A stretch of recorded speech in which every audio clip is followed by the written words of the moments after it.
Assalamualaikum warahmatullahi wabarakatuh. Perkenalkan, nama saya Frista Galiveri Putra. Saya dari kelas 10 MIPA 2. Di sini saya sudah merangkum sebuah PowerPoint yang berjudul sebuah usaha dan energi. Oke, kita slide.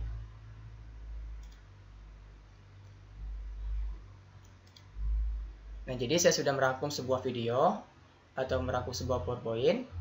Nah, jadi ini merupakan tugas fisika, tugas dari Ibu Tere, merupakan bab selanjutnya. Nah, jadi judul utama di sini adalah usaha dan energi.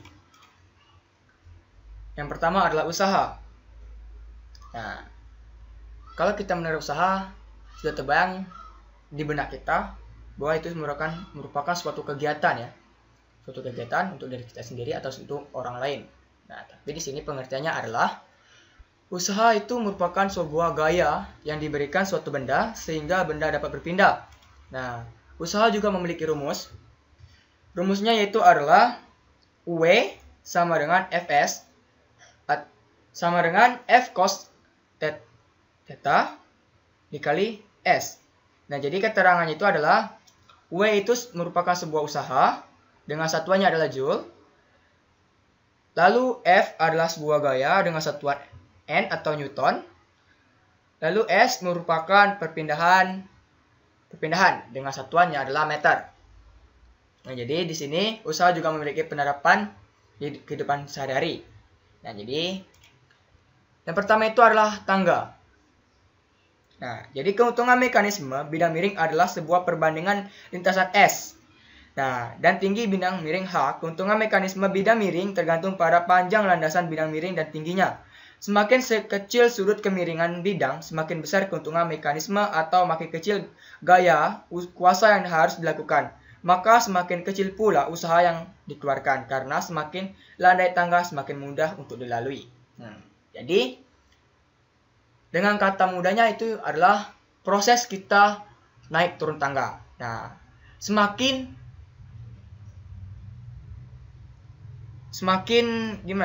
miring suatu tangga, maka semakin mudah pula kita untuk menaiki tangga tersebut, atau semakin kecil pula usaha yang kita lakukan. Nah, yang kedua, penerapan di kehidupan sehari-hari adalah lift. Di sini yang merupakan penerapan usaha di sini bukanlah kita, tapi adalah sebuah lift itu sendiri. Misal, kita naik sebuah lift dengan membawa tas atau koper, maka kita tidak perlu melakukan sebuah usaha, karena kamu atau kita itu hanya diam dalam lift. Nah, dalam hal ini, lift yang melakukan usaha sebesar masamu dan masa tas atau koper yang kamu bawa, dikalikan dengan tinggi lantai. Yang ketiga itu adalah mematahkan balok. Nah, di sini sudah pasti kita pernah melihat atlet bela diri seperti taekwondo, karate, pencak silat, wushu, dan lain-lain. Nah, pasti di sana kita melihat mereka itu mematahkan sebuah balok atau bata atau kayu. Nah, jadi untuk mematahkan balok tersebut atau kayu tersebut, atlet harus memiliki daya dengan cara mengurangi waktu sentuh dengan balok. Selain itu, atlet memperkecil luas yang bersentuhan dengan balok agar tekanan menjadi lebih besar. Nah, jadi di sini yang menggunakan usaha adalah seorang atlet untuk mematahkan sebuah balok. Jadi, seorang atlet tersebut memerlukan sebuah gaya untuk mematahkan sebuah balok atau batu bata tersebut. Nah, selanjutnya adalah energi.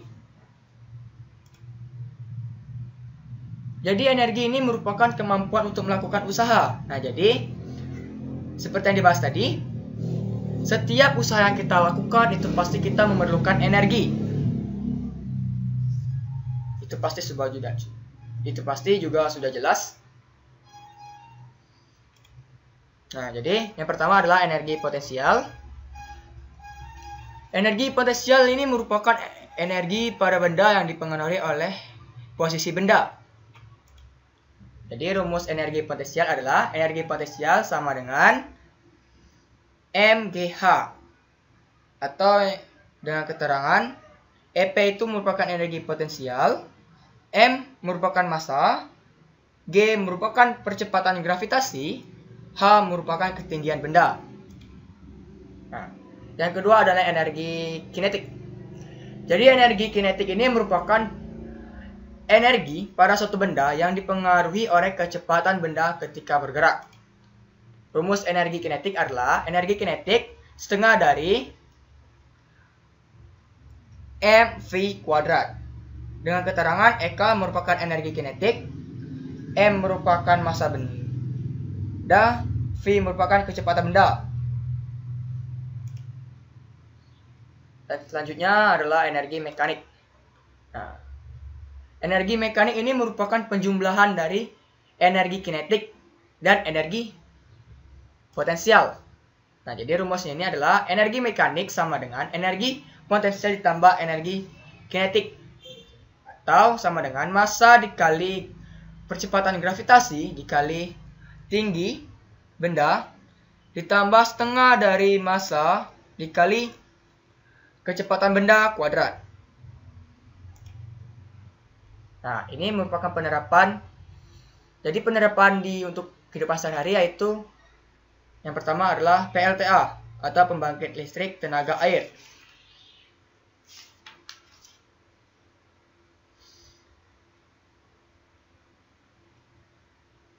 Nah, jadi di sini PLTA ini bahan bakunya adalah air. Nah, diperoleh dari sungai secara langsung atau air sungai ditampung dahulu bersama air hujan dengan menggunakan waduk sebelum disalurkan untuk memutar turbin.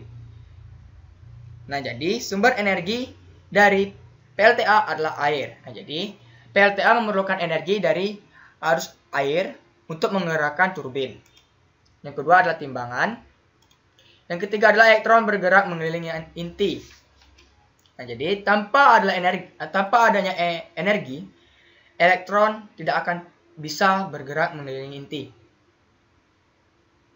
Sudah jelas itu secara ringkasnya ya. Nah, jadi selanjutnya hubungan antara usaha dan energi. Yang pertama, hubungan usaha dengan energi potensial. Rumus W sama dengan delta EP atau delta energi potensial sama dengan energi potensial 1 dikurang energi potensial 2. Hubungan usaha dengan energi kinetik. Rumusnya itu adalah W sama dengan delta, bukan delta, delta energi potensial, delta energi potensial sama dengan energi potensial 1 dikurang energi potensial 2. Jadi lanjut ke next. Oh ya, sudah selesai di sini. Lanjut. Hukum kekekalan energi mekanik. Nah, berlaku bahwa besarnya energi mekanik awal sama dengan energi mekanik akhir. Rumusnya itu adalah energi mekanik 1 sama dengan energi mekanik 2 atau energi potensial 1 ditambah energi kinetik 2 sama dengan energi potensial 2 ditambah energi kinetik 2. Energi kinetik 1. Yang terakhir adalah daya. Daya merupakan energi yang digunakan tiap satuan waktu. Rumus adalah P sama dengan W per T. Next. Dan cuman itu rangkuman saya. Jika saya ada salah kata, mungkin sedikit kata dari saya mohon maaf. Kepada Tuhan saya mohon ampun. Wabillahi taufiq wal hidayah. Wassalamualaikum warahmatullahi wabarakatuh.